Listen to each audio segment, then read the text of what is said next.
লুকিয়ে যদি এসে থাকো বেশিক্ষণ বসতে বলবো না চাঁদ। তোমার নাতনি তোমার সঙ্গে থাকে শুনেছিলাম। হ্যাঁ, নাতনি মানে দাদার ছেলে বুবুলকে মনে আছে তোমার? ওর মেয়ে। ওরা লখনৌয়ে থাকে না? ঝিনুক এখন কলকাতায় চাকরি করে, তাই আমরা ঠামি নাতনি একসঙ্গেই থাকি। তোমায় তো ঠামি বলে ডাকে। সম্পর্কে নাতনি তো। ঠামি বলে ডাকার কি আছে? ও ডাকে, আমি বারণ করি না। আসলে বৌদি তো অনেকদিন আগে চলে গেছেন, ঠামি বলার ওর আর কেউ নেই। ও বলে, আমার খারাপ লাগে না। তোমার তো চিরকাল বুড়োটে অভ্যেস, সেই ছোটবেলা থেকে সাদা সাদা শাড়ি পরতে। তুমি কি ঝগড়া করবে বলে কষ্ট করে বাড়ি বয়ে এসেছো চাঁদ?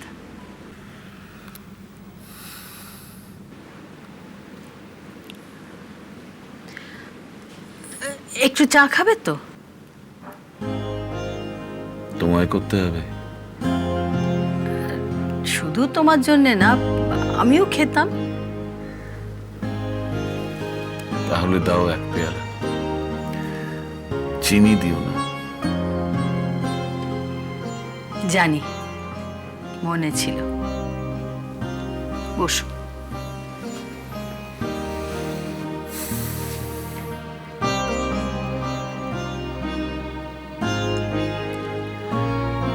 চাটা খেয়ে তুমি বাড়ি চলে যেও চাঁদ।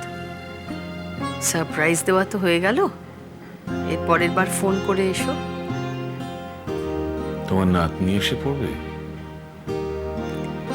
আমার নাতনি খুব স্পোর্টিভ, ও কিছু মনে করবে না। তবে তোমার বাড়ির লোকে চিন্তা করবে। খুব একটা বেরো না তো বাড়ির থেকে। হ্যাঁ, বাড়ির ভেতরেই থাকি। তুমি এসেছিলে শুনেছিলাম, গেট থেকে ফিরে গেছো।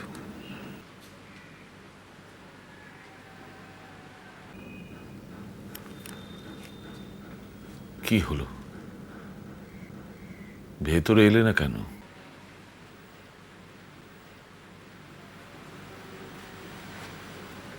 তোমার সোনার তরীতে অনেক ফসল, অনেক ধানের গোছা, তার মধ্যে আর একটা আঁটি হয়ে আমি না হয় নাই ঢুকতাম। তুমি কি সেটা জিজ্ঞেস করতেই এসেছো? না, সেটা জানতে আসিনি, তবে জানতে খুব ইচ্ছে করছে। যদি কোনোদিন মনে হয় সত্যি কারণটা বলো। তোমার নাতনি শুনেছি খুব ভালো গান করে। হ্যাঁ, ওর নাম সোহিনী, বিশ্রীর মেয়ে।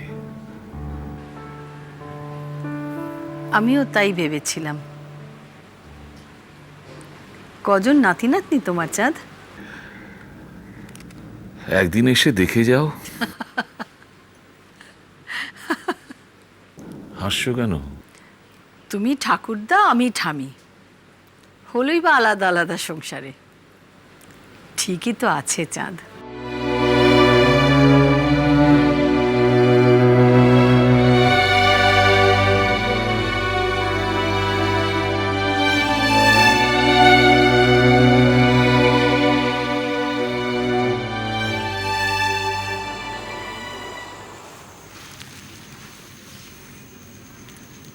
দিদি ভাই।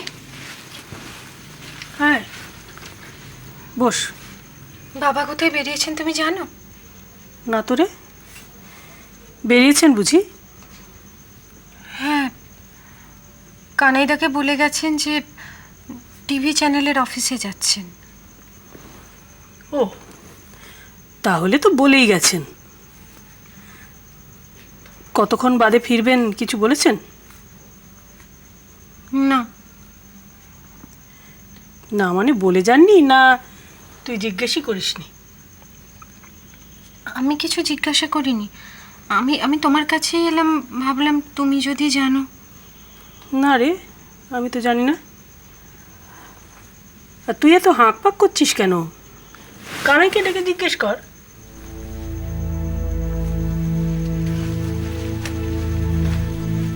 কানাইদা, কানাইদা, আসছি।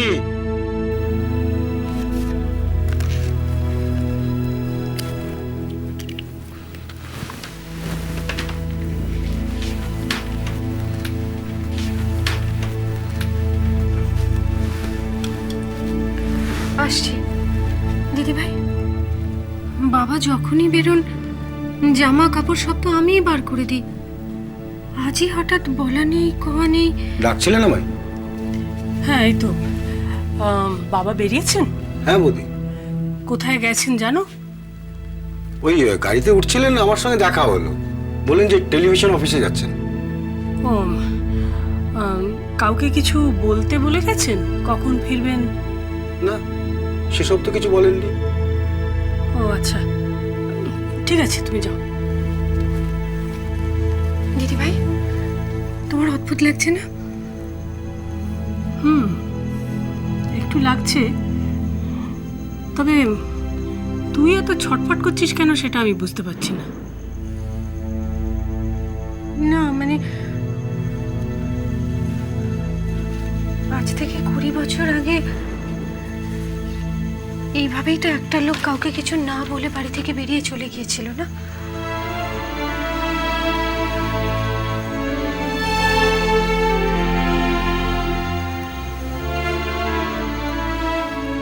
সে বাড়ির গাড়ি করে যায়নি রানী।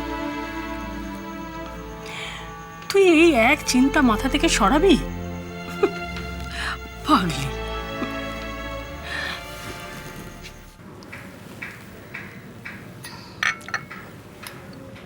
বিশ্রী কেমন আছে জানো? কোনো খবর টবর পাও? মাঝে দুবার মেল করেছিল, ওই জার্মানি না কোথায় আছে। ভালো আছে তো? মনে তো হয় পুপের সঙ্গে যোগাযোগ করতে চায়। পুপে কে? ওর মেয়ে। ও, ওর নাম পুপে? হ্যাঁ, ভালো নাম সোহিনী। ও তোমার মতো সাদা শাড়ি পরে। কোত্থেকে যে স্বভাবটা পেল মেয়েটা। আমি এখন আর সাদা শাড়ি পরি না, সেই কলেজে পড়তাম। আমার তো তোমাকে কলেজের সময়টাই মনে পড়ে। এখন আমি ম্যাক্সি ট্যাক্সিও পরি। কোনোদিন তুমি যদি এরকম খবর না দিয়ে আসো আর আমি ম্যাক্সি পরে দরজা খুলি, শক পেয়ে অজ্ঞান হয়ে যেও না কিন্তু। আমি কি এবার উঠবো? কি আশ্চর্য, সেটা আমি কি করে বলবো? তোমার কতটা তাড়া আছে তুমি জানো। বাড়িতে বলে আসিনি তো, কোনোদিন এইভাবে বেরোই না। লুকিয়ে? অভিসারে? ওরা ভাববে। আচ্ছা, আমি নয় রিটায়ার্ড মাস্টার নেই, আমার খবর দেবারও কেউ নেই, নেবারও কেউ নেই, কিন্তু তুমি তো বিখ্যাত লোক, একটা মোবাইল রাখো না কেন সঙ্গে? তাহলে বাড়িতে একটা খবর দিতে পারো, ওরা চিন্তা করে না। গানের পারে